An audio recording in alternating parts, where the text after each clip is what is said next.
No Chill Sports is an unapologetic, high-energy sports show where opinions fly fast and facts hit hard. The views and opinions expressed on this program are solely those of the hosts and guests, and do not necessarily reflect those of any affiliated networks, sponsors, or partners. Content may include passionate debates, bold predictions, and unfiltered takes that some viewers may find intense or controversial. Listener discretion is advised. If you're looking for chill, this ain't the place.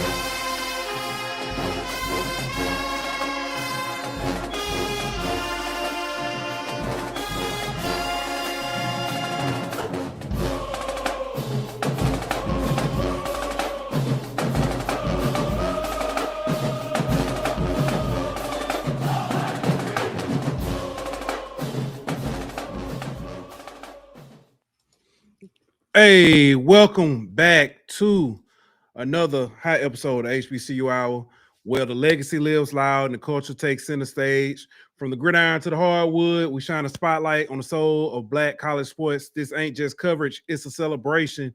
And we got a good one for you tonight. Get to talk to two of my favorite people.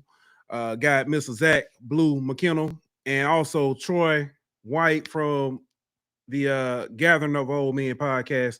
Going to talk about week one, the games that took place in HBCU sports.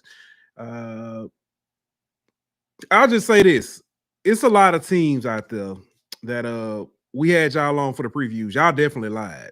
And we're going to get to it. We're going to talk about it. Look forward to this conversation. And I ain't going to hold y'all to it because we got a debut tonight. Going on. Oh, I knew he was gonna be here. That man has sold him about 2-3 more shirts. Knew he was gonna come up in here. What's good, Lionel? Congratulations on the win. Southbound said JSU in the building. DI love. So let's go ahead and get to it. But first, y'all know what we gotta do. We gotta give a shout out to our sponsors over at Kelly Creations. We'll be back in 1 minute. Your brand deserves more than basic. It deserves bold. It deserves clean. It deserves Kelly Creations. From screen prints that pop, to embroidery that speaks volumes, to picture tees that tell your story, Donald D.K. Kelly does it all. Give him a call today at 225-202-2625 or shoot him an email at kellycreations225@gmail.com. That's KELLYKREATIONS 225@gmail.com. And don't forget to tell them No Chill Sports sent you. Kelly Creations. Nobody does it better.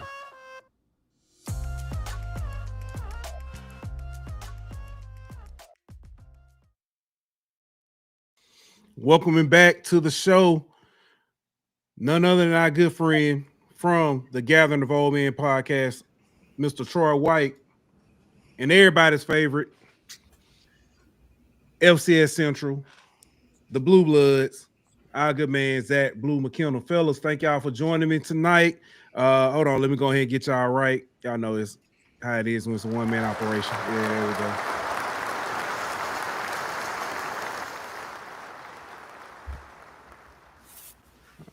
Appreciate y'all joining in.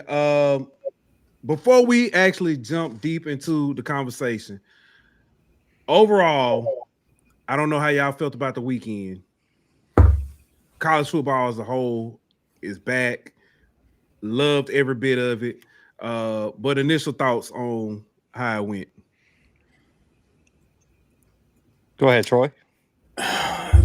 So I'll be honest. Being in the press box and not being able to show emotion while what was happening to my pick was going down like good gas, and I'm looking at touchdown throw after touchdown throw being missed. It was a bitter pill to swallow. But shout out to the Orange Bowl. They were nice enough to put this other game right there on the left-hand side. And I could just sit there going, you know what? I might have been wrong about this game, but I told y'all so. And follow me on Twitter, you know what I'm talking about. So it was a bittersweet thing. And, you know, I had to eat crow because I had been talking crazy to Dr. Kanisha on Twitter. So it is what it is. But I'm going to just say this. It ain't as bad as I thought it was when I watched the replay and looked at the stats. 1.6 yards a carry and 10 points. You do that for the rest of the season, I'm good. I'm good. Not offensively, but defensively. You do that for the rest of the season, I'm good. So, you know, it's going to be a good season. I'll tell you that. I know that. I see you still got your eyebrows. We'll get to that later. Zach, go ahead.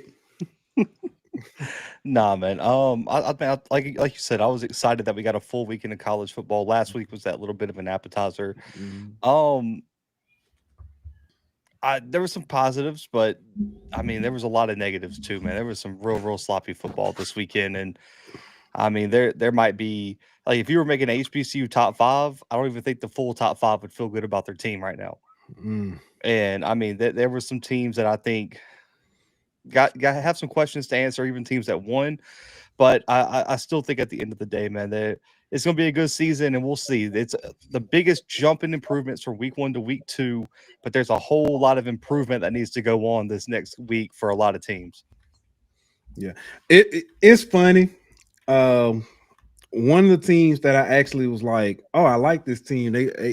I'm impressed by. They lost the game, so it's like,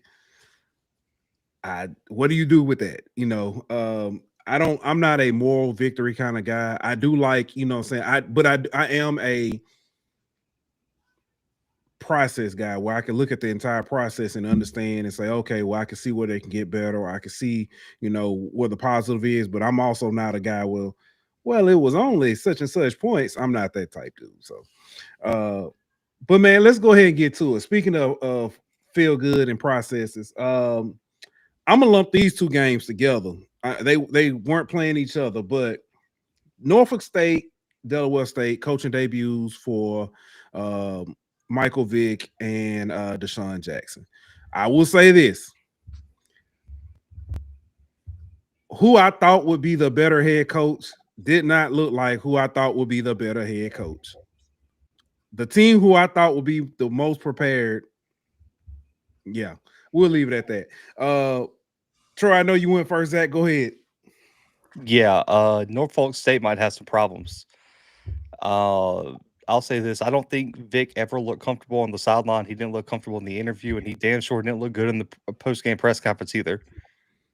It's like he had no idea what happened in the game.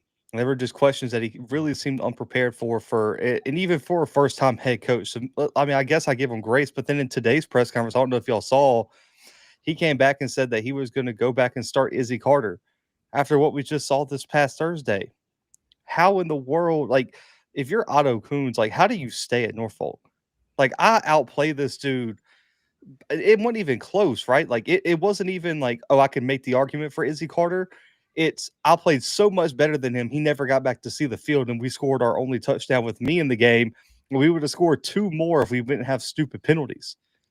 And he's going to start the wrong quarterback again. I'm really worried. And they got dominated along the line of scrimmage on both sides of the ball. Like, they had no answer for their offensive line, and their defensive line looked pretty average. A little bit more impressed with Delaware State. Love the run game. Marquise Gillis is a dog. But, man, Caden Bennett's got to be better at quarterback. You can't – there were some turnovers that he had and just some decisions he made that a guy who's a senior and has played all the football he has can't make. But, again, I do want to say I'm a little bit cautious about Delaware State just because last year they almost beat Hawaii for 3 quarters and then came back and sucked for the rest of the year. So I still want to see it this weekend against Albany, but I do have a little bit more hope for them compared to Norfolk. Go ahead, Troy. I'm going to tell you this.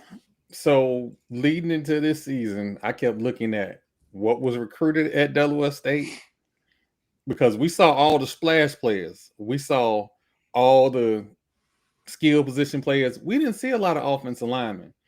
And in this particular game against Delaware, for them to put up 200 yards, because I didn't think they would get 50, to be honest with you. So they put up 200 yards. And again, there are no more victories.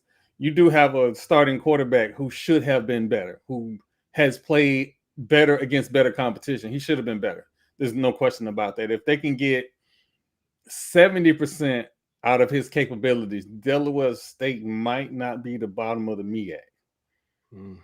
In a conference where everybody wants to play Canada junior football, Delaware State might make some noise. Norfolk State is a utter disappointment. I don't know what was going on in practice to where Otto was not starting. If Daniels wasn't coming back from last year, Otto had to be the starter.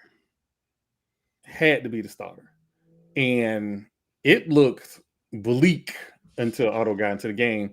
And you have a quarterback who doesn't need the best pass protection to complete some balls and make some plays. This is the wrong conference to have blocking problems.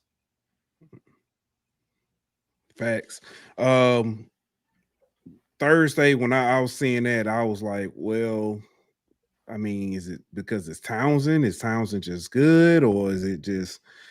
And then I started seeing reports and Twitter feeds and people like, hey, I never saw Vic talk to any of the other coaches on the sideline. I never saw this. And I was just like, I'm kind of wondering what happened, So MEAC is going to be very interesting. It's game one. And I know we're going to talk about it a little bit later, the overreactions and stuff like that. But I do want to move on to a game I kind of mentioned a little bit earlier. That was also Thursday night. Alabama State taking on UAB. Hats off to Coach Eddie Robinson. Alabama State came in this game looking well prepared. They looked like they were the FBS program. They were pushing UAB around. They were doing everything they wanted to. And then the second half happened, and they even started the second half strong with a score. And then all of a sudden it felt like, it wasn't like a gradual, like most games, a gradual shift in momentum. It was just like a complete turn. UAB scored, Alabama State sputtered, and then it was over with after that. I personally feel like Alabama State beat themselves. Hats off to Andrew Body. Finally got to see him healthy and what he can do. And I think it, at least for the moment, it made a lot of people, eat a little bit of that crow. A lot of it. Yeah. I mean, really and truly. I mean, like, let's just be honest here. I mean, I think back, especially let's just say like the recent history.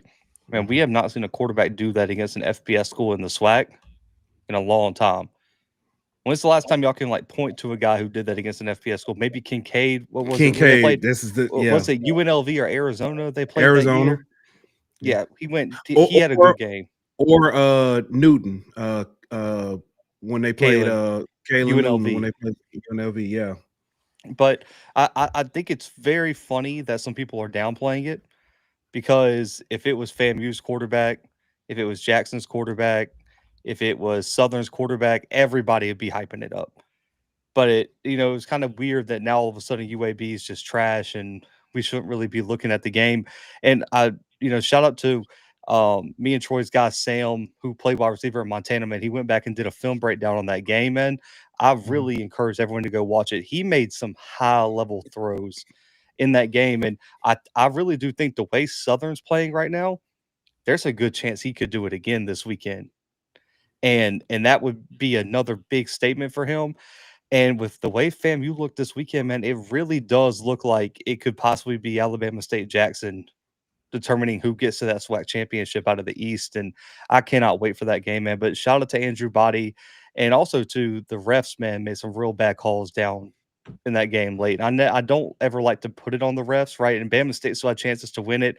The personal foul call was iffy on that big body, on the big Andrew Body run. He would have had another 65 yards rushing on his stat line if they wouldn't have called that. And then the pass interference, man, the quarterback threw it about the 7th row into the crowd, and they called holding or defensive PI, which was just insane, man. But I think it was a really good performance, and I think the whole SWAC community all kind of rallied around it. We wanted to see the FBS upset because we haven't seen it since 1985, and that's a long time, and it's way overdue for someone to get this FBS win. Ooh, you might want to put that comment back up because I'm about to be the bad guy. The Alabama State hate is real. I'm about to be the bad guy. The Alabama State hate, it ain't got nothing to do with Andrew Body.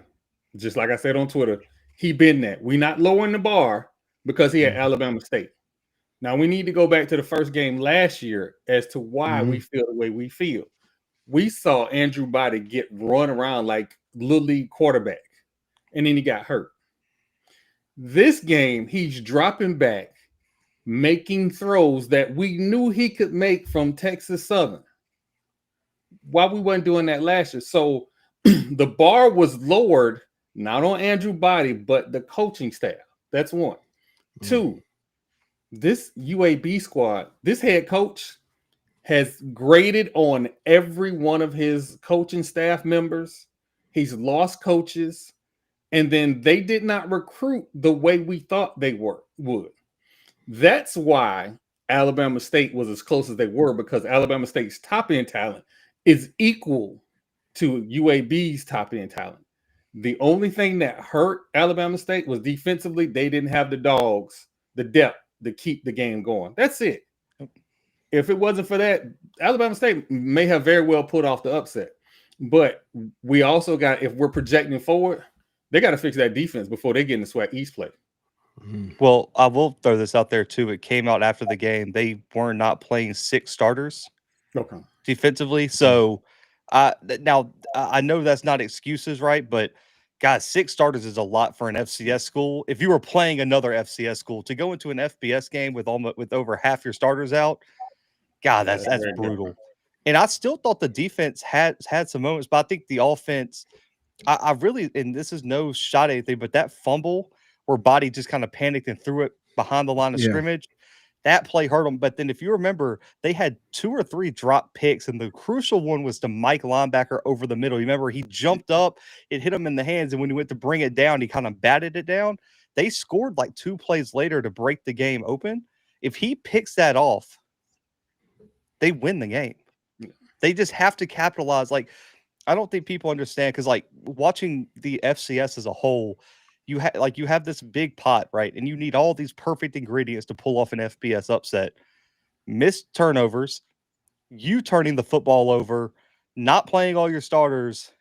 It's all the recipe for disaster. And then you got the added thing. We saw Central Arkansas last year have this too. Some questionable referee calls down the stretch. When you throw that all in the pot, it's usually not a recipe for success. Yeah. Zach Paris asked, were the injuries or what? Yeah, I heard there was a few guys banged up, and at the end of the day, you have Southern week 2. If I'm picking where I want to throw my guys in to risk injury, we got to beat Southern more than we got to beat UAB. And it's just a business decision at that point. Yeah. I overall, like I said, I thoroughly enjoyed the game. I hated how it ended. I did enjoy seeing Body have the game he did, especially knowing the loss of Craig earlier that week. I just it played in my mind all the stuff Craig would say about Andrew the entire time. So about Drew and stuff. So yeah, that's the only thing that was on my mind the entire time. But it was, like I said, amazing game. They could have and should have pulled that one off. But that goes back to what I said. One of the best performances or whatever that I saw was in a loss this weekend. Great games, but overall. Speaking of a game that was great, but that had me scratching my head, and I'm gonna shift to D2 for a minute. Game we saw on yesterday, Red Tails Classic. The Fighting Stephen Gaithers versus D2 HBCU football with Winston-Salem taking on Tuskegee. Amazing game. Came down to a last-second field goal. A huge win for Coach Aaron James, who I honestly feel like is coaching, for his career right now, or at least his tenure, the rest of his tenure at Tuskegee. but amazing game, and a game they had to have, and which is crazy to say the first game of the season. It's crazy to say that, but that game was sloppy, but it was still a good game. I don't know if y'all got a chance to watch that. I watched that game. Yeah. Listen, I've been watching HBCU football a long time, right? My first recollection of an HBCU playing football pro style was FAMU versus Bethune-Cookman, right? And they chunked it. This was in the 80s. They was throwing it all over the field. 3,000 yards in a season back then was a lot of yards passing. When I watched that game last night, and granted, it's the first game of the season, they still threw the ball, 33 times last night? Had their running game been a little bit better earlier, this game might have been a lot different. But shots off the Skiki, not playing Canada junior football and actually opening the playbook up and chunking it around the field. Like, forget the analytics. Let's go make plays. I love watching that. That is entertaining football. D2 football, you ain't tell me they was going to do that. I had no clue they was going to do that. I thought it was just going to be a blah game. No, this was it. It was sloppy, but it was still entertaining. Yeah. The only problem I had with the entire game, it was on both teams. I'm not going to single out the players, which I'm pretty sure y'all know, because it looked like the same player on both sides. He just changed jerseys, dropping passes on both sides. And it was like, this is a touchdown drop. And this is a first down drop. And I was just, that's the only issue I had. But go ahead, Zach. Oh, I didn't get to watch it. Okay. Yeah, I spend my Sundays rewatching all the Saturday games I didn't get to watch. So yeah, I was busy watching. I was busy crying watching Howard and FAMU. You know, I was watching his tweets while I was sitting there, and I couldn't say a word. For that game set offensive college football back to like the 30s.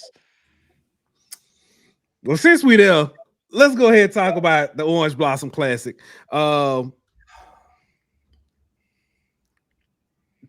Troy, you know what? As a matter of fact, you got the flow. Go ahead.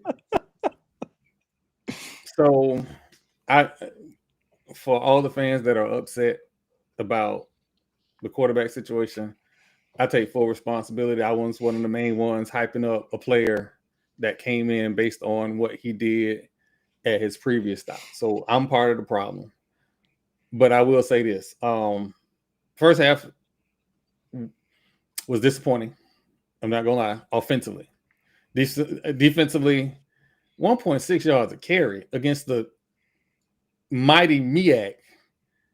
Ain't nothing to shake your head at. But missing touchdown throws because you're staring down receivers. Missing timing throws.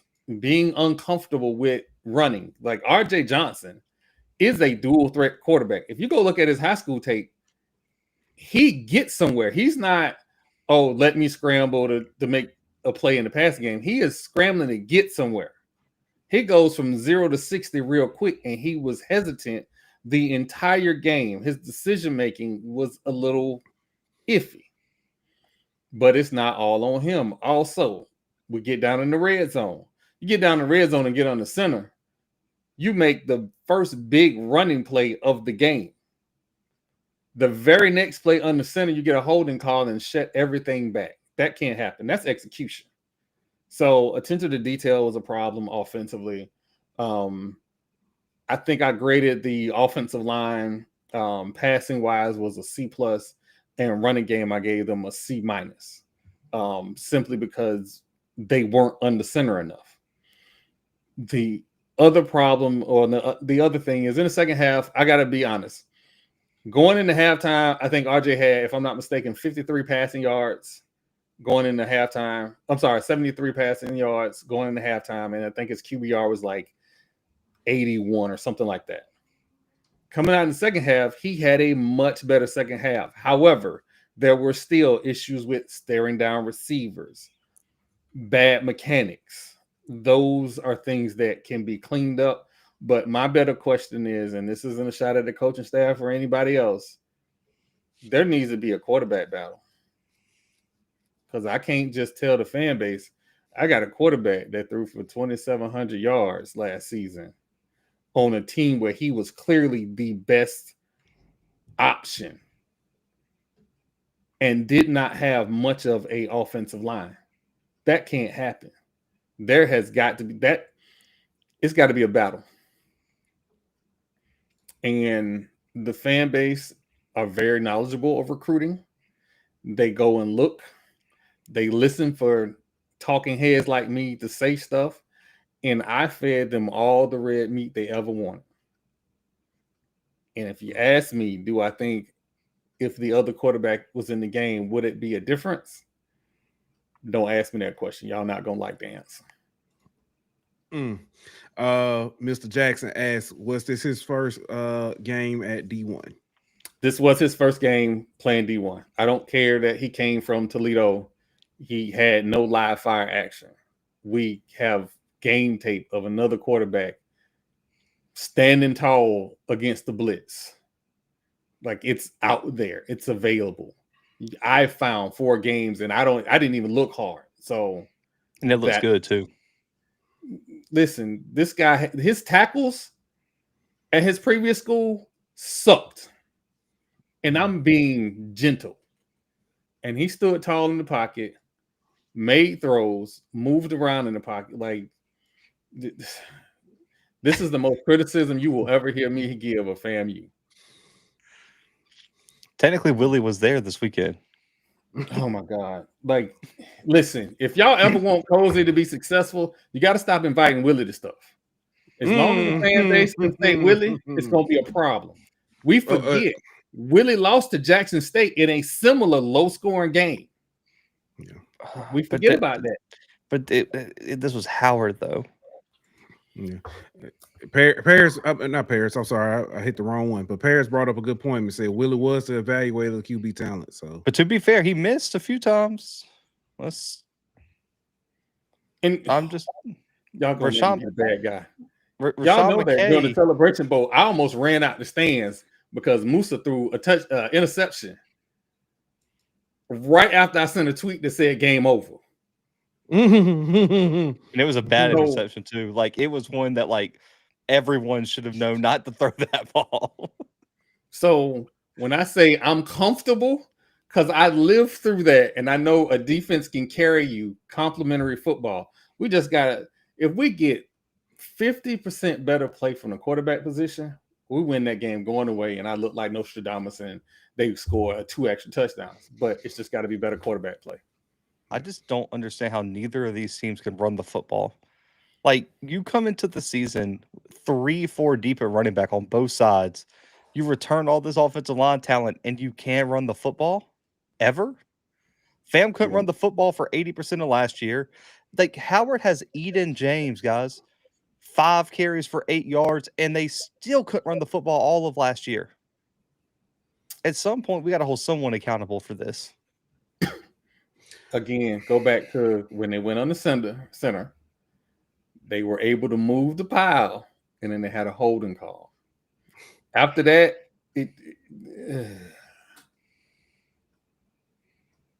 I just be honest with y'all, and like maybe this is a week 1 overreaction. I just don't think either of these teams are very good.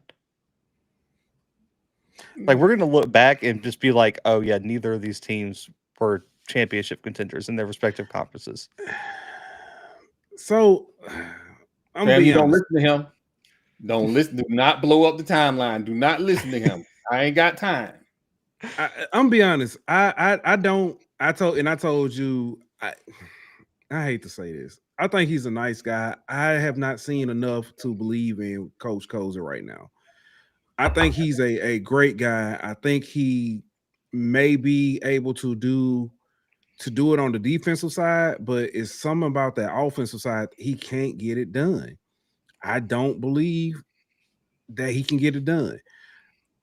We previewed this game Thursday. Me and Ant did a quick, it was a HBCU half hour.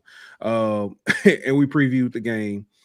And Ant said, I think he's like, I'm taking Fam. I was like, I think Howard is, and I said that I think Howard is better than we think they are, and I think Howard finds a way to win.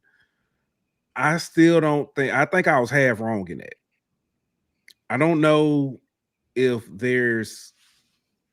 I don't know if it's Howard doesn't have the talent, if it's a scheme issue, or what it is. I'm look at their roster. confused. They got talent. They got talent. They got, if you look at their roster, they got a lot of kids from the Tampa Bay area, Lakeland. They got a lot of talented kids. Yeah. My question though is that is their top end talent good enough to compete with the NCCUs? Because you hold FAMU to 2.2 yards a carry. Okay, can you sustain that? That's the question. And I'm just going to be honest with you. That 2.2 is fool's gold, because how strong are you in the running game if you're trying to run your scat back from the shotgun? Yeah. The question I have for y'all, like, y'all look at these two rosters now defensively, right?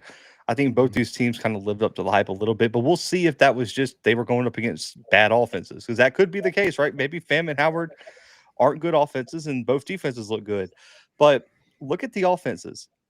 Guys, if I said name 5 potential star players on Jackson's offense right now, y'all could probably give me 8 instead of 5. Mm-hmm. If I asked y'all to give me 5-star players on NCCU's offense, you could give me 5. Mm-hmm. Guys, I can't give y'all 5 combined stars on either one of these offenses. That all goes back to offensive line play. I'll be honest with you. I hate doing this. The offensive line being average and not being the focal point is problem number 1. Problem number 2 is we got to be honest. Jed is the best quarterback on that roster. You got 10,000 quarterbacks. Jed is the best one, hands down. Jed can make every throw. So if Jed isn't starting because he just got off the bus, okay, it's the first game of the season non-conference. You go through, you got FAU. Every quarterback that could be a starter need to play that game. Yeah. And God forbid Jet lead a touchdown pass. In that game, I'm gonna put on mute. I'm gonna put FAMU on mute because it's coming. And it's coming because we know what's out. Zach knew. We talked. Me and Zach talked at media day, and I told Zach at media day, man, this 747 gonna be serious. I talked up the entire fan base, man. This 747 gonna be serious. 747 is serious, but he can't just beat RJ. He has to beat RJ soundly to where it can be no denial that he the best quarterback. Because this close competition stuff, that's how we got here in the first place. You have to beat him hands down. Yeah. We've come a long way from the rack boys too. No offense to the wide receivers. Guys, this wide receiving core is average right now at best. But they were open. They missed open receivers. That's even last year when y'all had a quarterback that could make the throws, they didn't do a whole lot. Yeah, they were not run out to catch guys. They were not. I can't. Yeah. They were. We're gonna get the pass. We're gonna move the sticks. And that's recruiting, though. And you mentioned recruiting, so I'll give you like it just goes back to recruiting. Like, guys, FAMU where it's located, because I'm from Mobile, so Tallahassee isn't that far away. And like looking at the recruiting area where FAM recruits, guys, the wide receiving core should be the best group on the team every single year. You got to win Godby. You got to win in your town. That's one. You got to win Jackson. Well, I'm not going to. Everybody knows the areas that you got to win in Florida. It is not dissimilar to Florida State. It is the same thing. Florida State got to take. We'll take Florida State and Florida and Miami will take the top end guys in those same areas. The 3 stars needs to go to FAMU. Point blank, period. If you're not getting those guys, it's. There should be no reason that you have 3 stars that are starting for Mercer, North Dakota State, Montana, Idaho, UT Martin, coming out of Tallahassee area. The fact that that's happening, guys, and they're freshmen on the American, they're all conference guys, indictment on the recruiting. Yeah. Oh yeah. Next up, man, this next game, Southern Mississippi Valley State. Good Lord. I actually hit this one nail on the head too. I said that I wouldn't be surprised if Valley came out and gave Southern a run for their money. Southern came in this game licking their wounds, and Valley came in. I'm gonna say it like this: inside of Itabena, it's a lot of people believing. A lot of people got some belief and hype in Itabena that they can turn things around and get something moving. Outside, there's people laughing, but this game being in Itabena, it was the first game of the season. It was the first home game. I had a feeling, and this game was closer than it should have been. I don't know. Am I going to say it first? Am I going to say? I know how you feel. I know how you feel about it, Zach. Go ahead. Again, I've said it last game. I just don't think Southern's a very good team. We have 2 data points now, and look at what happened to Central last week. I just don't think Southern's a very good team. And now that you lose Jalen Woods for however long he's potentially out, and Cameron McCoy's hurt, guys, they just had to bring in a JUCO kid this week to potentially play this weekend. Like, I mean, I got to ask y'all. So they have Bama State this weekend, Fresno State the next weekend, Jackson the next weekend. Is there any way that they're not 1-4, 1-5?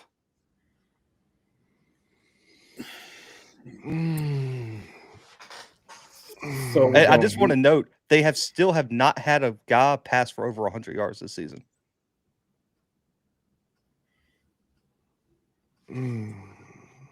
All right. So at Media Day, I told y'all I talked to my favorite Seminole of all time, and all I could hear for you whippersnappers, all I could hear was Mickey Andrews. When that man said the kids that I hear wanted to be here because I tried to run them off, that's a Mickey Andrews line. Those kids want to play for him, will run through a wall for him, and you are seeing it. Everybody thought I was crazy saying they're going to win 3 games this year. They have a possibility of winning 3 games. Now, they're still 2 years away from making any significant changes, and the university has got to make a serious investment in athletics. They hired the right guy, just maybe the wrong time. That's just it. But that quarterback they put in mid-game was really good with the Josh Brown kid, number 12. Bro, I'm so excited to see him. Like, he's just a freak athlete, man. I'm really interested to see what he can become. And also, that defense was flying around. Maybe they weren't executing at a high level all the time, bro. They were flying around hitting people. And I'm just going to say this, controversial opinion: the hit on Jalen Woods wasn't dirty and shouldn't have been a flag. Just going to throw that out there. I don't think it was dirty. I thought it was a late hit though. He slid late though. As a quarterback, get down or you get hit. Like that, it's football. Yeah. I just hope he's okay.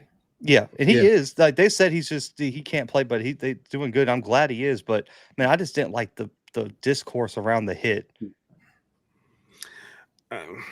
I'm gonna tell you the biggest issue I had with is that it wasn't necessarily the hit, because like you said, it's football. I thought it was and you said he slid late. I did think it was a little bit, the hit was a little bit late, but I would have liked to review it, and you couldn't.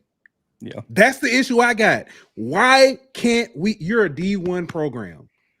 Why can't we review? And I understand everybody gonna say it's valid. Well, then that's a bigger issue. That's a bigger conversation.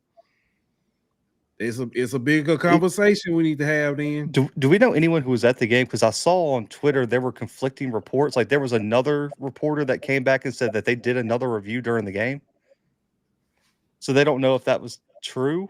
The problem, if I'm not mistaken, you can't review it unless they call targeting, correct? No, you can always. I mean, you can't review. You can't because they didn't throw a flag at all, so you can't review Right. the play. No, so you can't. You can't review targeting.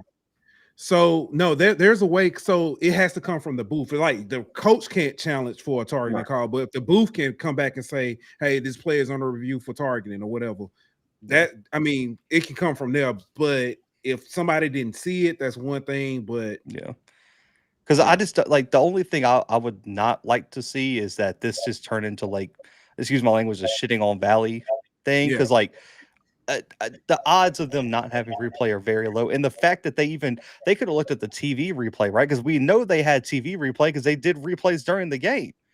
Yeah. So I just like that's the only thing I wanted to be careful on. That's why I wanted to ask, because I don't want it, because you know how every conversation around Valley turns into Valley should go D2 or you know what I mean?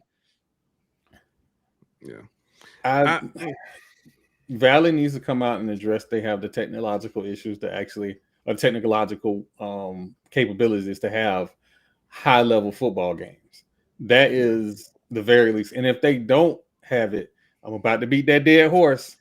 We should be having talks about media rights and why we're not having enough revenue to cover the basics. Speaking of that, I'm glad you said that. Speaking of that, this was the debut of SWAC TV, or a live football game on SWAC TV. And I know there were some hiccups and some things that people didn't like about it and all this kind of stuff. But I will say I thoroughly enjoyed it.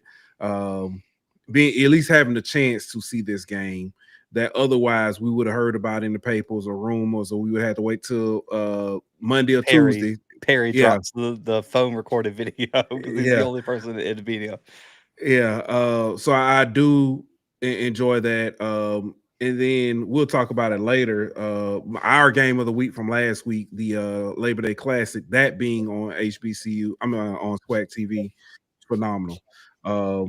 But yeah, that's that. Now let's go to another game that I think was game of the week worthy. Hampton, Jackson State. Troy's face. So I will say this, because I hit Zoe up earlier and told him I think that was a big win, because I think a lot of people aren't gonna give Hampton the credit because of how Hampton's record has looked in the past few years. But if you look at it, when Hampton plays HBCUs, they ain't that bad. I mean, I hate to say it like that, they beat the black folks, or at least give them a run for their money. So this was I do think that this was a big win for Jackson State, and I don't think Jackson State should kind of look at it any kind of crazy way of saying, oh, this game was too close.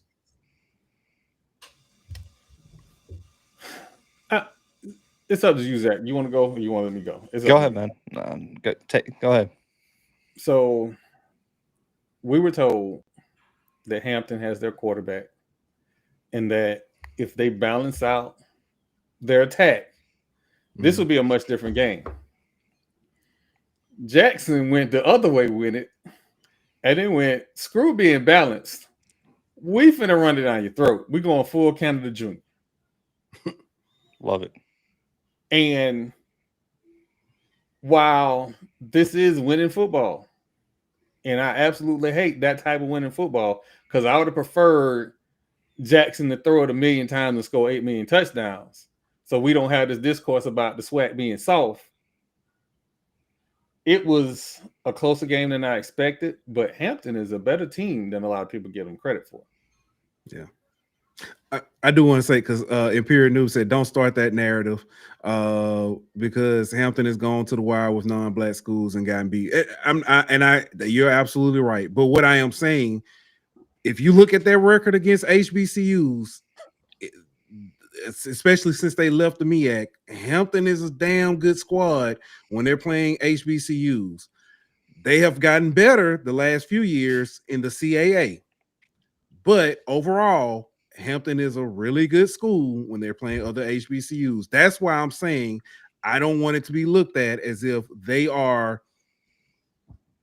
they are, you know what I'm saying? Oh, we played Hampton. That's last year. They was, I forgot what they were. I think they were like 5 and 7. 5 and 7. 5 and 6 or 5 and 7. I forget what they were, you know what I'm saying? But I don't want to be looked at as like, oh, this team, you know what I'm saying? We were 10 and whatever. You know, don't look at it that way because that's not how Hampton is. And before we go 1 second before we go to Zach, because I completely missed it. Hampton ran for 175 against a defense that we expect a lot from. So they ain't no slouch. No. To be fair, a lot of that came from one run. It was that big run that Freeman had. I think it was the 65-yard touchdown or 60-something yard. So I thought Jackson did a pretty good job reeling it in. I thought they did a good job of containing Snipes for the most part. And also, too, this was without Jeremiah Williams in the middle. And I want to say they were missing 2 other starters, too, defensively. I will say this, too. Mason Barton's going to be special, man. That kid is legit. He started this weekend on the offensive line. I've really liked him as a recruit. Evan Henry and my guy Kurt Ford told me to watch out for him. Highest graded offensive lineman of the weekend, man. The kid played outstanding, and this is only as a true sophomore. So his ceiling is through the roof, man. If Jackson can find a way to keep him, that kid is going to be extremely special. And also, too, I just think the passing attack, it's week 1. And I'm interested to see what it looks like going into this weekend, right? Because I think Jacobian missed on some throws. I think Hampton did a good job of playing up over the top and not letting him get nothing deep, forcing Jacobian to try to dink and dunk. He was a little bit rusty, but we've seen this for Jacobian for 2 years now. And maybe that's just what he is, right? He's a game manager that has some really, really good games, and he's a game manager that has some okay games. And this was one of the okay games. But when you're Jackson State and you have a rushing attack with Ahmad Miller and Keenan Christian and Donario Davenport and Travis Terrell, guys, it doesn't matter how your quarterback plays, which is why he's the perfect game manager. Because you can run for 300 yards, and Ahmad Miller can go for 172 and 2 touchdowns on only 10 carries. Yeah. And hey, go ahead. No, I was going to say, just for clarity, you said 175 rushing, not total, right? No, yes, that's just rushing. Just rushing. Okay. Yeah, I was just trying to, because Melanie was asking, was the total? I said, nah, that's just rushing. So yeah, go ahead. My bad, Zach. I ain't mean to cut you off. So I mean, I thought Jackson was fine this weekend. It wasn't a flashy win, but it's week 1, man. We saw a lot of top 25 teams struggle this weekend, and a lot of top 25 teams that got beat by teams that they were probably more talented than. So I thought Jackson did just fine, and I'm very curious to see how they played next weekend against Southern Miss. Yeah. That's. Troy, you got anything else on this one? Just get out of this other Miss game healthy. All right. Get a check and get out healthy. Next game. You know hold on. Yeah. Go ahead. The people. Y'all know we don't get along real well, but I need y'all boom to do one thing. Make Southern Miss band pay. That's all I want. I don't care what else happened. Make them pay. That Milli Vanilli stunt, we ain't forgot. Make them pay. All right. Next game. This actually turned out to be a better game, and I don't know if it's. I don't know how much that's saying, but North Carolina A&T and Tennessee State. 3-point win for Tennessee State. I don't think anybody's surprised by the results. I guess the question I should be asked, should both teams be encouraged?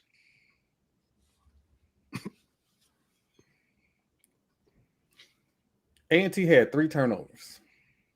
Yep. 3 massive turnovers. Costly. I saw what Dave said, and I listened to the A&T collective that tell me things are looking better. This is a result-oriented business. And better has got to reflect on the scoreboard. For a school to lose, they lost a football team. We realized that Tennessee State lost a whole football team last season. 2 football teams. If you want to include it on the field, it might have been 3. It might have lost 3 whole starting. What was it, like 60 players? Oh, it was probably more than that. I think they had 6 guys come back that played last year. Jeez. So what are we talking about here? Again, they just got A&T just got their coach. Maybe it's going to take 3 years to get back to the old days. I don't know. This was not a good loss at all. I don't. Whatever my prediction was, and I don't think I predicted them to win more than 2-3 games. I might be wrong. It might be worse. They did find their quarterback though, because when Champ Long went down, like Braxton Thomas looks like the better quarterback in my opinion, based off this weekend. But I'll say this, man, Kendrick Rhymes still got it. New uniform, new city, still got it, man. 174 and 2 touchdowns. I was super impressed with Jonathan Palmer, a quarterback for Tennessee State. I think he's going to have to be a lot better. But, man, that freshman they got at wide receiver, Devon Slaughter, bro, legit, man. That kid had a really, really good game, even with bad quarterback play. Now, the question is going to be, can Tennessee State just survive the conference schedule, man? Because it's going to get brutal here down the stretch. I mean, and this isn't even a conference game. They got North Dakota State coming to town next week. It's going to get real fast. And then Tennessee Tech's up early in the conference slate. Gardner Webb just beat an FBS school by 20. So they got you still got UT Martin. You still got SEMO. So there's going to be some really, really tough games for them. And I don't think the expectation for A&T is there to win this year. So I just think they'll be cool with 2-3 games. If they can get one conference game, I think that fan base will be satisfied, to be honest with you. Yeah. Also, they're going to beat South Carolina State. So, anyway, moving on. I don't know about that one. What? I ain't say it. I ain't say that one. Dave said that one. Dave said, I ain't worried about them people. We're going to beat them. Now, this next one, game of the week, hands down. I don't think it's even a question. Labor Day Classic. Prairie View taking on Texas Southern. This was a prime example of week one sloppiness, rivalry, last second heroics. I mean, it was heartbreak on one side. It's everything you can have, all the trash talk in the world from a guy who you wouldn't necessarily expect it. Coach Dishman has such a dry sense of humor, and it's funny. He's a funny guy, but he comes across a little, so kind of dry, but he talks so much trash. I'm taking off work tomorrow to make sure I'm on that SWAT call to figure out what he is going to say, because I know the question is going to come up. Zach. I'll say this. Okay, and I know people who are watching, or I see the chat. How did Texas Southern lose this game? PV should have won that game by like 20 if they would have just not been penalized every other play. I thought they moved the ball way better than Texas Southern. Like, anytime you average 6 yards per play and outgain your opponent by almost 200 total yards, you should walk away with the game. And it was just missed opportunity after missed opportunity to put that game away. And on top of that, too, special teams was not good for them whatsoever, man. Every single time it seemed like Texas Southern got a chance to get a return, they would put it in perfect field position for themselves. I think PV was not disciplined, but, man, I'll say this. Cameron Peters is the guy at quarterback for them. There's no question about that. I mean, threw for over 300 yards this weekend. In a weekend of really, really bad quarterback play for the SWAC, he was probably top 3 in the SWAC. You got Andrew Body. Hell, who do y'all put second? Because there was a lot of bad, like maybe Cam Peters, funny enough. Yeah. And I'll say this. I think Texas Southern has their guy, too. I know KJ Cooper didn't play his best game, but he's obviously the guy for that offense. And I did think that Texas Southern did a pretty good job of establishing the run. But yeah, man, I was impressed with PV, honestly. I would like to see their defense make a few more key negative plays and things like that, but they're just aggressive in the secondary, man. And if you go back and watch Tremaine Jackson teams, they're always going to be aggressive, and sometimes that comes with penalties. But you'll take the penalties when you shut down the passing attack, because they held KJ Cooper to 132 yards passing. You'll take a few PIs if you could shut down the passing attack. So I thought PV was great, man. And also, too, can we give credit, like, I know we talked a lot of crap. I want everyone to just forget that for 1 second. Guys, Texas Southern went down there and scored, and PV had to answer and go win the game, and they walked down the field and found a way to win the game, man. 7 plays, 88 yards, and a minute 16 to win the game. That you can't do that with bad coaching. You can't do that with bad execution. When the game was on the line, they found a way to win, and that's something that PV, in terms of coaching staffs, has not had in a long time. Yeah. How do you? It's first and goal at the 2. You run everybody's favorite play. This play is beaten. I've seen Alabama get beat by this play at least 3 times. I've seen so many championships. I've seen the Kansas City Chiefs win 2 championships with this play. Everybody know what play is being run, and you run this play, get offensive pass interference. You've got 2 seconds left, and you back up to the 17. Cam Peters goes to a guy who just dropped a touchdown pass that would have put them up previously. Goes back to the kid. He makes the catch to win the game, and the crowd goes wild.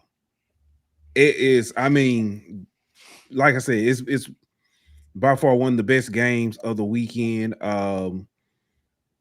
Like all weekend period. FBS, FCS, high school, whatever you want to say. Your little cousin game, Pee Wee Park. It don't matter. One of the best games of the weekend because of everything that was surrounding it. I'm still trying to figure out, though. It's 1st and 17 with 2 seconds left on the 17-yard line. Why are you at 15 yards and letting somebody get behind you? Can I ask y'all something? Because we had this conversation with Norfolk last year. Texas Southern lost a lot of close games last year with some questionable coaching. Yes. When does this just become a one-off, and when does this become the next Dawson Adams that just can't win close games? And let's just say this. There's a school right up the road from Troy's favorite school that does the exact same thing, that loses a lot of close games the past 3 years in Bethune-Cookman. When does this become the trend? Because Texas Southern's lost more close games than they've won. We correct me if I'm wrong. There was a linebacker that missed the interception on that drive. My daddy used to tell me all the time, if you don't squeeze the ball, they're going to score. What happened? And then what is the linebacker doing over the middle on that last play? What in the hell are you looking at? You let the wide receiver get behind you and you turn the wrong way and the quarterback just throws it behind your head? Get around and be athletic and backpedal. Like, what are we doing? I don't get it. Hey, pass interference. Yeah, pass interference and try it again. I mean, that's what you're not going to beat me like that. You're going to have to run that pick play again or something, man. Yeah. Yeah, I'm calling timeout or something. Yeah, everybody's saying, Dishman should have lined them up, and Paris said the defense wasn't set. I don't know.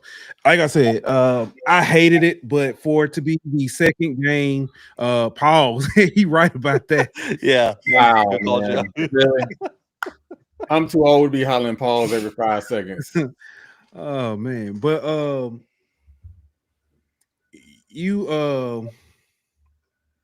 I lost my train of thought. Is it because of the game we're about to talk about and how sad it was? Yeah, no, I'm just saying this game. I just don't even know what to say. It, like I said, it's great game. Oh, that's what it was. Second game for SWAC TV. An amazing game. I think it's up from here, especially with the and I know I keep talking about SWAC TV because it's something that there are so many games that I wanted to watch in the past, and we couldn't watch it until you have to wait till it's on BET, right in between, what I'm saying, the last episode of the game and right before BNT Uncut, that we used to have to wait and watch these games, replays. Some of y'all old enough to remember those. And before the preacher man starts screaming at you. To now be able to watch this now is like Yeah, y'all trippy. Y'all killing with Bro, the comments are true. But man, let me ask this. Because I didn't mention, because I know there are other notable games. There are most of the other notable games were like money games or only one historic upsets. Yeah. What was it? The New Hampshire, NC Central. What else? What are some other notable games that we haven't talked about? What was it, Troy? Like 1,020 days or Alcorn and yes, there you go. Alcorn and Northwestern State. I was so my my stomach is still sick about this game. Gee, I'm sorry. I'm just gonna apologize now. Bro, I'm apologizing for my co-host. My co-host coaches for Alcorn. Like, what am I supposed to say? Like, shit. I mean, I picked Alcorn to win. I did. I bet everyone did. Northwestern State picked Alcorn to win. I got late in the game. I got one worse for you. I said Alcorn gonna upset and win the West. Ooh. Yeah. Hey, you know what's funny? If they go on and win the West, what an indictment on the conference strength that they lose to Northwestern State, then run through the conference. I mean, I don't feel bad because a lot of people pick Southern to win the West, and that ain't looking too good either. We didn't know their defense was going to be this bad. Forget the offense. Who? Those defensive tackles from Southern. Oh, Southern. Okay. I don't talk about kids. That is not what I do. But the last 2 weeks, I've been looking at 600 pounds of defensive tackles on their stomach. It is disgusting at this point. I heard it. I can see it coming. Squeezing balls and 600 pounds on their stomach. I can see it coming. I see it now. You set me up. I see it now. Shit. Yeah. Guys, they stormed the field on Alcorn. I know. Then you had Alcorn players celebrating with the other team. Like, it's just that was for real? Yes, it's on video. They were chest pumping. Oh man. Numbers clear as day. Oh man. Guys, Jalen Tolbert threw the ball 44 times.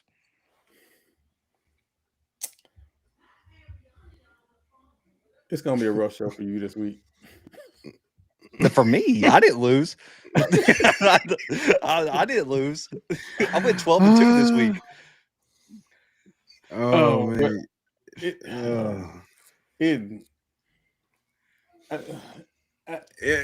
Other games, fellas. Other games. Golly, I don't even know what to say. Morgan State they played well. They played well against South Alabama. Eric Hunter is so good. Can we just say that? Like, yeah, Eric Hunter is like for Morgan. Like, think back at how good Elijah Williams was. Mm-hmm. Eric Hunter might be better. Like, that's just insane. 6'4" at Mike and can move like a safety. Man, it's just he had what 10 tackles this weekend, I want to say. Just crazy. South Carolina State with the 1-point win over Wofford. Great game. Yeah. Looking at the SWAC, some of these. I'll tell you what, Alabama A&M surprised me. I thought they were going to give Arkansas a little bit more of a run for their money. The defense looked good, and then what we thought would happen. But Alabama A&M did had a great showing. As far as I know, there were no injuries coming out of that game, so that's good moving forward. So, yeah. Did y'all see what South Carolina State allowed Woff? Like, did y'all get to watch that South Carolina State game? I did not. Guys, they allowed 142 total yards this weekend. They allowed 56 passing yards. Wofford averaged 2.7 yards per pass attempt. Jeez. I'm looking at that stat, and it just... And you know what's scary? They played two quarterbacks, and Billy Atkins and Stubblefield. They both look good. Yeah. Yeah. I wasn't a believer of South Carolina State, but we'll see. because I thought they looked pretty good this weekend. Yeah. Wayne says that where it is, there you go. Morgan State turned the ball over 4 times. They had really had a chance. They were in that game in the first half for sure. And then when they started turning the football over, it just got out of hand. Quarterback trying to make too many plays. Y'all know how it is in these FBS games. Yeah. Everyone wants to be the star, and you feel like you got to do extra, and then you try to force it into a spot you can't, and he gets picked off, and the game flips on its head.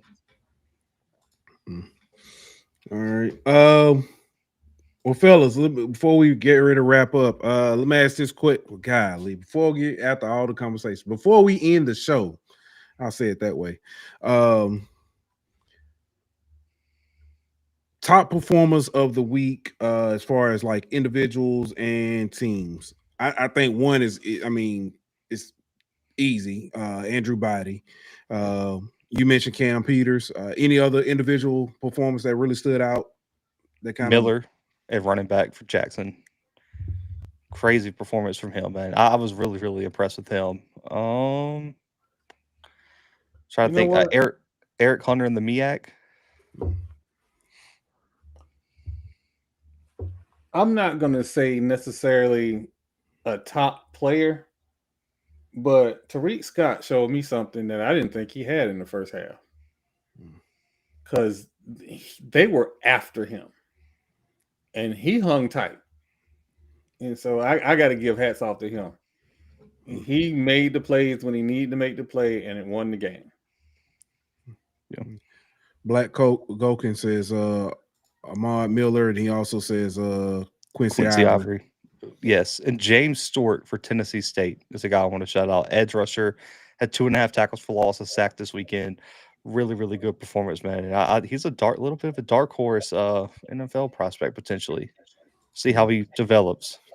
Benny says Kendrick Rhymes. Actually, 2 people said that. Wild Wayne said Kendrick Rhymes as well. Jalen Jones for Alabama State at wide receiver had a really, really good game and made some big time catches. And it's been a while since Bama State's had a game changing receiver. Yeah, since what Keyshawn left, right? Yeah, and when Keyshawn had no quarterback play, so like imagine what Keyshawn would be doing with a healthy Andrew Body. That was wild. That's wild. Team performers. Alabama State. I say Alabama State, even though the defense wasn't to my liking. Alabama State.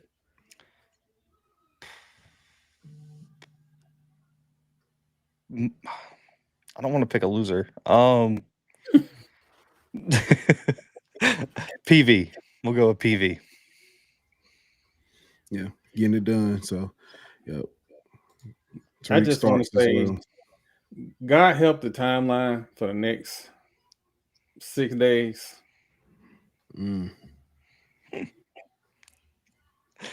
Bro, yeah, because who does FAM have next? Y'all got like an FBS school, right? FAU. Oh, that's FAU. So I already told y'all what it's only narratives coming out of that game. Come out healthy, find out who your quarterback is, and cast a check. That's it.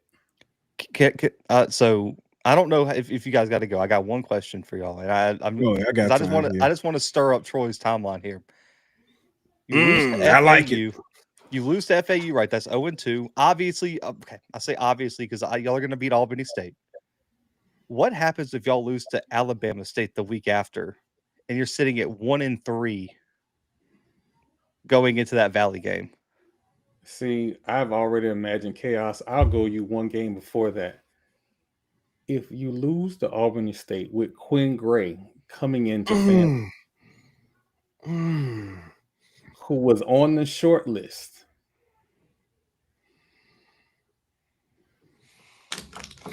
I'm gonna ask you a question. I'm gonna stir it a little bit more. If y'all as somebody said earlier, if y'all let that lady pick the coach she want, and he not at A&T and he at FAMU, how different do you think this team looks? I don't know. I'll be honest with you. I don't know. And here's why I don't know. because of the other dynamics going on with the administration, I don't know. I will say this though. The one thing I know about the FAMU 220 club, if you ask, they will give. Anything that has been requested has been taken care of. There are no excuses to be where we are, and we got to dig our way out. I'll say it that way. A hot take: that Southern FAMU game might determine who keeps their job at the end of the year. Ooh. Because there's a chance both those teams are at like 2-3 wins at that point. Zach, if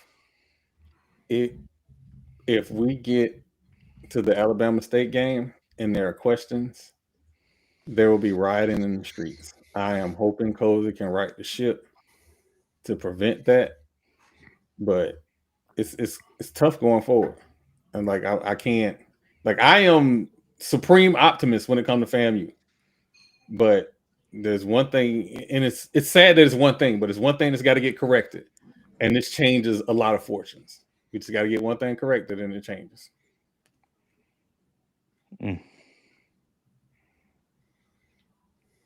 Timeline gonna be on fire this week.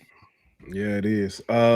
Ironically, we were trying to pick games of the week because we're starting to do a game of the week and stuff, and have people come talk. It's ugly next week, ain't it? It's an ugly week. It's literally, it was either Alabama State Southern or Alcorn to Alabama A&M, and I couldn't. I want, as bad as I want to pick the A&M Alcorn game because I'll be there. I honestly think it's. I think both Alabama teams walk away with it easy. What happens, like, because for me, because I feel like the consensus across the SWAC is we believe in Jackson, we believe in Bama State for now. Everyone's a little bit high on A&M, right? And everybody's out on Southern, FAM, Alcorn. What happens if Alcorn beats Alabama A&M? That's going to be very interesting. It's going to be very interesting. Or Southern beats Bama State. What do you do with the SWAC race at that point? It was never going to, even with Jackson, it was never going to be determined early. It just wasn't. The SWAC is going to probably go down till late October, early November. I'm gonna be honest with you. Jackson State ran away with it last year, and it still was late October when it was a chance that 4 minutes left in the game. Yeah, 4 minutes left in the game with a 1-point lead. That changed the entire SWAC. Yeah. Spence said, is Alcorn coach on the hot seat? I don't think so. I don't think so. I mean, the only way I think Seb would be on the hot seat is if they go like 0-12 or like 1-11, like something like that dramatic. It could be a possibility, but if they win 4, 5, 6 games, I don't see Alcorn making a move. Like, also too, the hardest thing about hot seat talk, and I think, look, let's take FAMU out of this conversation, Jackson out of this conversation, and Southern, because those fan bases have shown they'll drop whatever money it takes to fire a coach if they don't like it. Alcorn, I don't think, has the bread to just be firing coaches early right now, and so I just don't see that happening personally. Yeah. What's called it? Who's that? D-Law Bass. Is this a conference game? Bama State and Southern. It is not. It's not a conference game. So honestly, it wouldn't matter outside of bragging rights. So 9-game conference schedule. 9 game. Don't do that, because you have D2 HBCUs that will get screwed, just like the FCS HBCUs are about to get screwed because they're going to lose a money game. I'm sorry, I just derailed the whole podcast. My bad. No. I mean, people said that. I don't. You added a 12th game though. Like, you could still schedule.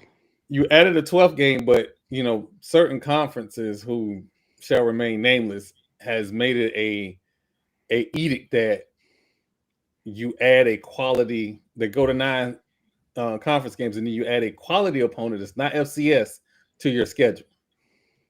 But here's the thing: you're already playing these teams anyway as non-conference. Yeah. Make it a conference game so it counts. Because Alcorn A&M isn't a conference game either.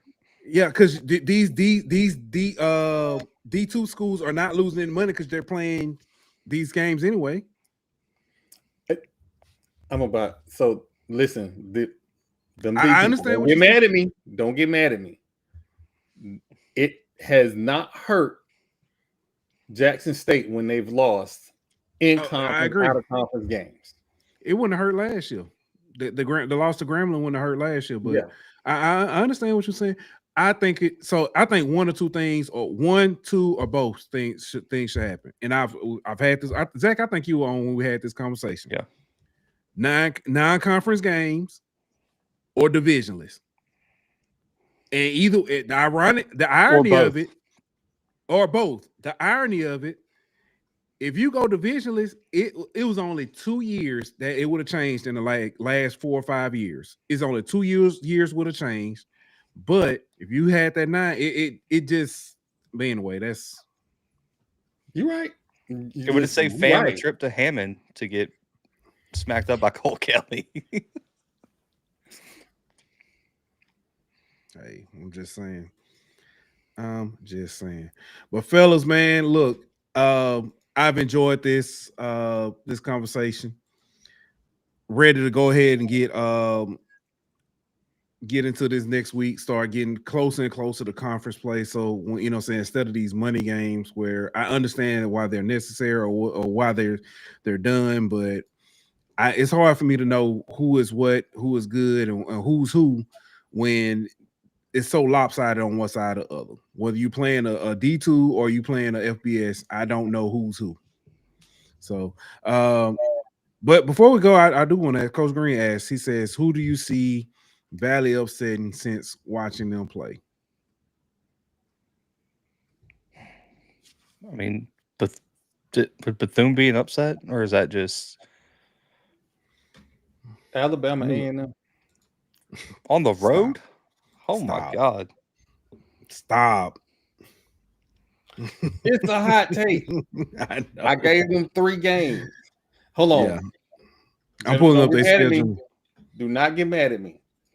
I said Sam Shade need 3 years to get what he needs. I don't think he needs that long. I'm gonna be honest with you. I honestly don't think he needs that long. I think next year he'll be in a lot better situation. So they got Tarleton State, won't happen. 90 to Tarleton State has been, bro. They are so good.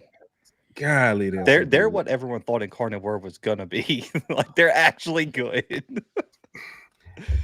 So they've played 30 defensive players, at least 10 or more snaps in back-to-back weeks, guys. That's crazy. The depth for that is stupid. They played Army last week and had 10 tackles for loss against the triple option. That's crazy. They got Southeastern Louisiana. So in SWAC play or in the SWAC, they play Texas Southern, which also that's not a that could be a possible game. Can we give it a possible? Yeah. And it's in Itabena. They got FAMU in Atlanta. They play A&M in Huntsville. Possible. They got Alcorn in Lorman. If they play like they did on Thursday night, that might be a possible too. They might storm the field in Lorman. let's look at this. I'm not gonna jump off the ledge and say the FAMU one in Atlanta, but I think it's possible. Do you A&M in Huntsville, A&M in Huntsville? I don't think it'll happen, but I think it's possible. I need y'all to pump the brakes when y'all say that, because I'm not saying Cozy will get kidnapped. I'm just gonna say, I wish I still had my disclaimer. The views and opinions said on this show do not. I don't think that's gonna happen. There are. Can we call Lincoln and CA been upset?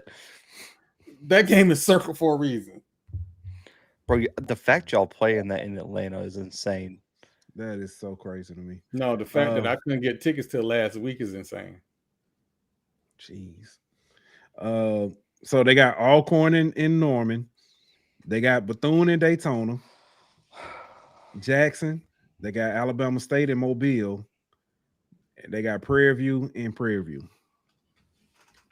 I'm be honest with you there. I think their two best chances are Alcorn and Bethune. Yeah, I think Texas Southern at home potentially. Texas Southern at home is another one. It's just hard to go win in Lorman, man. Like I know that they didn't look good, but bro, I don't know. Have y'all been to Lorman? No, and you've scared me every time I think about going to a game there. Oh, it is hard to win there, especially for a team like Valley. No, anybody say that they is he said D-Law said, why are we talking like Huntsville is Death Valley or something? No offense. Nobody's saying that. I just don't. I'm not saying it can't be done. I'm gonna be honest with you. I'm gonna tell you why I don't think it'll happen. And take this for what it's worth. No disrespect. Sam Shade is definitely not Connell Maynard. And I'll leave it at that. You want to hear something that I'm real big on history. 2 years ago, every coach that I did not get a chance to interview at SWAC Media Day got fired. Maynard was one of those coaches. Let me make this note. Who didn't you talk to? No, I got one for you. I got one even better for you. Me and Ant, our first SWAC Media Day was Travis Hunter freshman year. There's only one coach that was at that media day that's still coaching. That's Eddie Robinson. That is the only coach that was at that media day that is still. That wasn't that long ago. That was what, 2022, 23? Yeah. It's a rough in this way. Yep. Coach Dooley first year, and that was doomed from the start. And him then had two different jobs since then. I'm gonna be covering him Saturday in Jacksonville. Yeah. Oh yeah, for the with Edward Waters. That's interesting in itself. That is interesting in itself.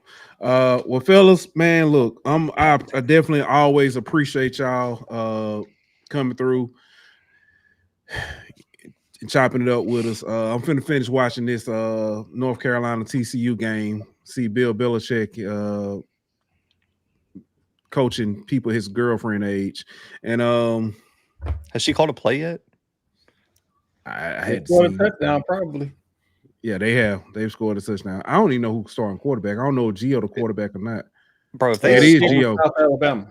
Yeah, there's no way they stole Gio from South just to put him on the bench. That kid's legit. Yeah. No, only reason I say that because Mac's still there. Oh, speaking of, this is the last year for the Super COVID kids. Look at TJ Finley, man. He's on the 7th school now at Georgia State. TJ Finley has been to more schools than. Did y'all know me and him? Did you know me and him were in college at the same time? And I'm almost 30 now. Damn. If I'm not mistaken, TJ Finley's freshman year was the first Trump administration. We had a whole different president and a whole different term in between though. At some point, just hang it up, bro. Bro, it does it not kind of feel like he played at LSU like 200 years ago? Like thinking back. Yeah, I'll never forget that the game he started. Everybody was like, he's the next coming of Ryan Perilou, and he was, because Ryan Perilou didn't play another snap at LSU. So, you know what? If I haven't said it to you before, shout out to LSU. Thank you. I appreciate y'all. For yeah. Oh, he said, y'all see, yes, his freshman year, he said, y'all serious. TJ Finley's freshman year was 2020. 2020, the COVID year. Yeah, Zach he started Calzada's the game. freshman year was like 2018. It feels He- like Zach Calzada was another one who was at is a super COVID like kid. Texas A&M, Auburn, Incarnate Word, Kentucky. Yeah, He's getting paid $2.3 million to almost lose to Toledo. By the way, I just wanted to throw that fact out there. That's what Kentucky's paying him. yeah. I'm gonna be honest with you. If I can go back and be an average to good, Bro, I would college have worked my ass off to be a long snapper. I'm not even gonna lie to y'all. That's 800,000. That's 800,000. Don't ask me any saying questions when I pull up my Dodge Charger. I kid you not. Somebody asked me they didn't ask me. Somebody said the other day, is a certain, I'm not gonna say the player's name. They said, is a certain player. They said, I didn't see a name said player. I didn't see him on the field. It's like, yeah, you know, he's probably not gonna touch the field. Well, he just bought a new Mercedes. Like, y'all do know rev share is a real thing, right? 22.5 million. Oh, and you can get NIL on top of that too, by the way. Yeah. Shout out to Teron in the chat too. My guy, Teron Kilpatrick, man. Big Alabama State guy. He's down here in Mobile, so I know he's feeling real good right now. Yeah. So, yeah, but yeah, man. Anyway, y'all know how we do before we get ready to go. Troy, tell the people where they can find you when you're running. You know, saying you have your next show and everything they need to know about Gathering of Old Men.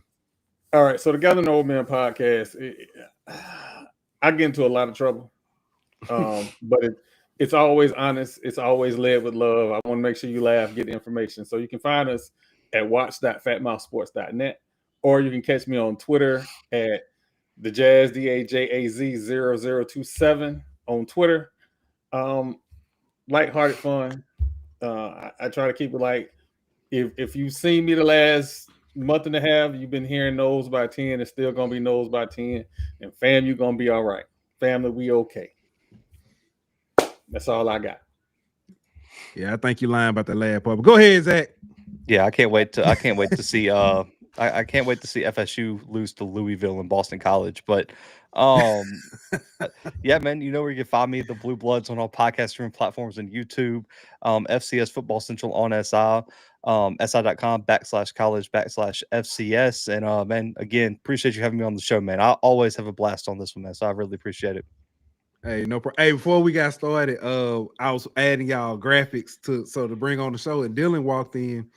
Dylan said, "Owner of FCS." He's like, "What does that mean?" And I was like, "You know, he started it. You know, he's like, what?" I said, "Yeah." It's like, that's, you can do that. He was like, "Oh, okay." So yeah, so hey, inspiring. Always own your content. Always own your content. That's all I'm gonna say. Yeah, I'm gonna tell y'all a funny story about that. I had to explain to Dylan about FCS and FBS one day, and I was telling him that A&M is a FCS school. He was like, "But I thought they were HBCU." I said, "They are." He said, "So what does SWAC mean?" I said, "That's the conference they're in." And so he was trying to rationalize this, and he's where I live. There are, you know, it's a very, I ain't gonna say it's more diverse, right? So he's playing PlayStation with his friends, and he was like, and they were playing college football, and they said FCS, and he remembered what I was telling him. He's like, FCS, y'all don't know, like A&M is the FCS school. They was like, what's A&M? He was like, it's an HBCU. And he was like, what's an HBCU? He said, only black people go there. I said, that's not true. He's like, well, mostly black people go there.